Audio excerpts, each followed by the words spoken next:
Hey everybody, I'm Zach. And I'm Jesse. And we're going to be reviewing this portable battery next on Now Let's Review. All right, so this is the Pecron E1500 Pro.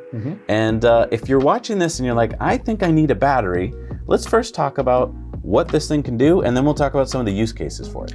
So I want to start off, I really like this thing. Yeah. This does what I think a lot of people want. And you might not even know that you want it to do it. Let me explain. This battery will power things that you usually plug into things at your house. Yeah, I think that's the biggest thing a lot of people have to get used to is it's not like a car battery where you have to do weird things. You don't really have to think about it. It's done all the work for you. And on top of that, it has lots of other outputs, such as USB, both A and C. It also has outputs for cigarette lighters. It even has outputs for jump starting a car. All right, so let's first talk about what it can do. It can output 2,000 watts up to 4,000 watts on a surge. So for instance, if you had a space heater plugged into it, it can actually power that. And then if the space heater like had a quick surge, or like some motors that you plug it into, like a fridge, like a mini fridge would have like a surge in the beginning where only for a split second it needs more power. This can handle up to 4,000 watts of surge power. This unit also has 1,450 watt hours of energy storage. And if you don't know what a watt hour is, if you're going, what? A watt hour is a unit of energy, and depending on how much power you're drawing, it tells you how long that power will last. Right, so 1,450 watts for 1 hour is what this can power. So let's talk about what you're really going to use it for and give you some idea of what it can do. So for instance, if you brought this on a road trip and you plugged your laptop into it and you wanted to charge it, it could charge the average laptop 20 times. A CPAP machine, it can power for 30 hours. A 50-inch television for 11 hours. You could recharge a drone 27 times. You could charge your tablet 55 times. And if you had one of those camping lanterns, you could charge it 128 times. All right, so that gives you some idea of what you can and can't do with it. It can't do everything you want, it's only so big, but it can do a lot of stuff. One cool feature I just want to point out that I almost missed when we first got it, if it hadn't had this drawing on the top, is it can wirelessly charge your phone.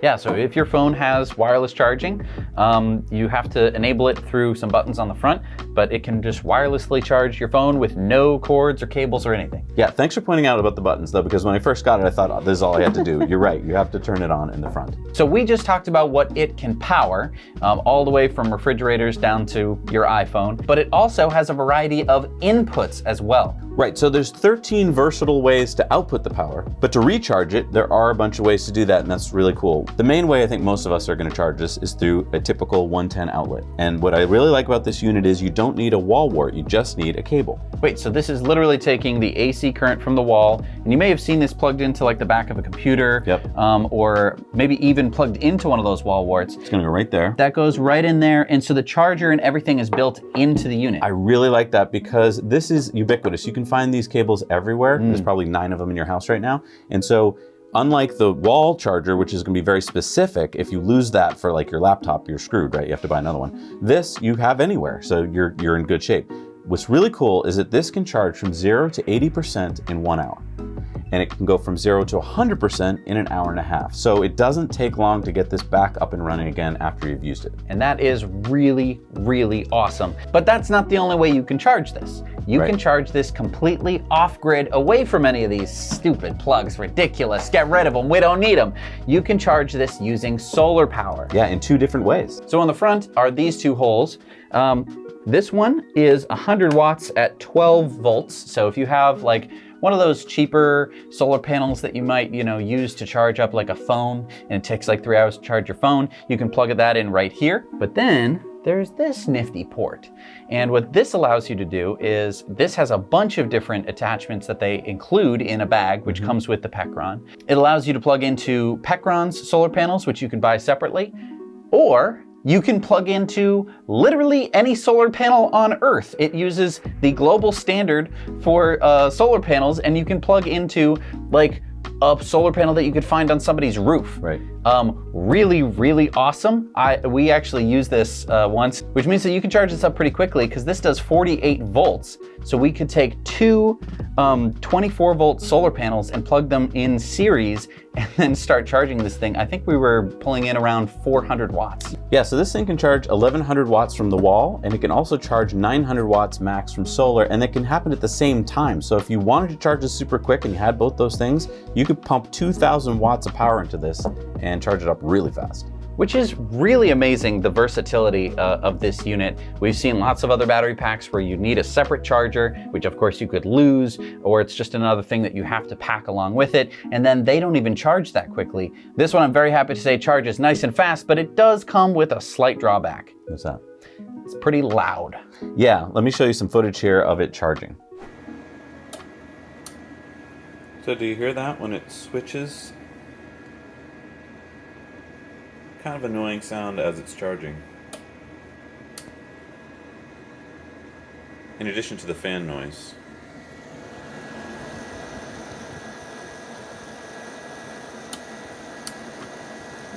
So what happens is when you plug it in, there's these two fans on the side, and they've got to cool the unit, and I don't blame them for that at all. But I just not two fans. 4 fans. Oh, sorry, 4 fans, yeah. And the reason I'm pointing this out is, on a lot of use cases, it probably doesn't matter. But if you're gonna bring this into your cabin or your tent, or someplace where it's gonna be quiet, or maybe you're a musician, you wanna make sure that you take that into account, because while it's charging, it's gonna be loud. Now, on the output side, if you're not using that much power, the fans don't need to turn on because it's not really heating much up.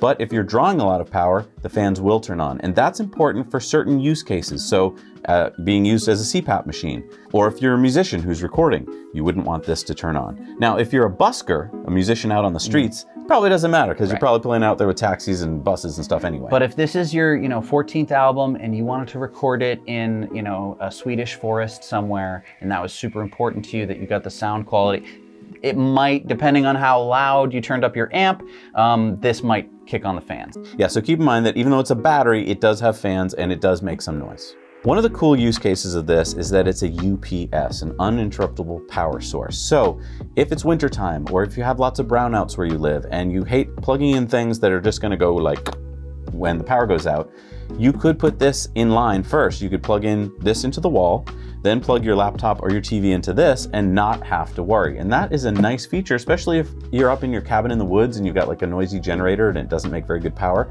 This has pure sine wave power and it has 10 millisecond switching. So you're probably not gonna even notice when the power goes out. And this is great if you have a computer and anytime branches start falling around your house and it just goes click for just 1 second and then you're like, oh, I didn't save my game for 3 hours. Right. Oh, and I do want to talk about a couple of use cases I didn't get to. One would be if you're worried about, grandma's house lost power and you want to bring this over and power something, you can even power a fridge with this. Now, according to their website, it'll power it for 1.6 hours. Obviously depends on the fridge. You can power a mini fridge for many more hours because those are smaller. And you can even power a washing machine. So if there's stuff you got to get done, you could charge this up at your house, bring it to your friend's house and kind of save the day. Almost like a little backup generator. Of course, it's not going to last all day for certain applications. For other applications, it will. But if you size this for the use case that you want it for, it could really come in handy. Now on Pecron's website, this is listed at $1,100, but I think it's on sale for $899. I've seen that price a lot, so that's roughly the price you're looking at. Let's talk about dimensions and weight. So this measures 14.8 by 9.4 by 10.6 inches, and it weighs 33 pounds. So it's not, it's manageable. Yeah. But it's getting there. This to me is the perfect size for a battery. It has a ton of power output, it has plenty of capacity, and it's portable. This I can get anywhere at all. Once you start getting another 10 pounds, batteries are getting up and up in size. We've tested ones that weigh 200 pounds. Once you get into that territory, it's a whole different ball game. Now, am I gonna go hiking with this? No. I'm going to put this in my car, but at least I can lift this into my car. So let's talk about what's powering it. In the base of this is all the batteries. They are lithium-ion cylinder batteries. And I want to point out that's not LFP. that is lithium ion. So they're two different chemistries, and I don't want to get into the chemistries, but LFP is a safer chemistry but less energy dense, and lithium ion is more energy dense, but it does have some safety issues, and so you want to be careful with this. You don't want to get it wet, and you don't want to light it on fire. Light it on fire. Or throw it across a room. Right. So, I mean, for a safety thing, like if I own this, I'd probably want to keep it someplace when I'm not using it that I wasn't that worried about catching on fire. So probably most places in your house, but not on the mantelpiece. Right, not near a fireplace, exactly. All right, so it comes in two colors, all black, or like this with accents of yellow. They call this yellow, it looks orange to me. Yep. And let's talk about the plastics, because you're a plastics engineer. Yeah. How's it built? Sturdy. I like it. I believe this is polycarbonate. It feels very, very sturdy. I like the design, I like the implementation.